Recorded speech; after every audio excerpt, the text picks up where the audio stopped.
L-Aġenzija tal-Gvern Malta Enterprise waqfet fond biex jgħin kumpaniji li kellhom il-kont tagħhom ifriżat fis-Sata Bank li kellhom l-operazzjoni bankarji tagħhom imwaqfa mill-Awtorità Maltija għas-Servizzi Finanzjarji. Dan l-iżvilupp seħlada li l-MFSA ħabbret li mit-tnejn li ġej, il-klijenti li għandhom depositi bejn 50 euro u 15,000 euro se jeħdu flushom lura. Il-Ministru għall-Ekonomija Chris Cardona spjega ma' One News li l-Gvern iddiskuta fuq soluzzjoni għal dawn il-kumpaniji li huma tant importanti għal pajjiżna. Wieħed irid jifhem li dawn il-kumpaniji huma importanti għall-ekonomija Maltija u għadmir tagħna li naraw kif ser niprovdu xi tip ta' għajnuna lihom u għalhekk waqqafna l-Hardship Fund li se jkun qed jitmexxa mill-Malta Enterprise.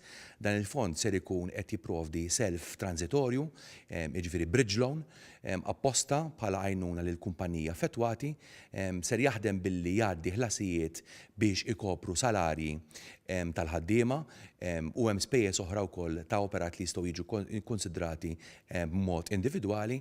Fis-stqarrija l-MFSA qalet li l-Hardship Fund se jkun disponibbli mit-tnejn li ġej għal kumpaniji klijenti ta' Sata Bank u li għandhom impjegati li jgħixu Malta u li jissodisfaw 3 kriterji. Dik li fil-passat ħallsu spejjeż ta' operat permezz tal-kont ma' Sata Bank, fondi biżżejjed mal-istess bank biex ikopru s-self mitlub u rabta b'saħħitha mal-ekonomija Maltija.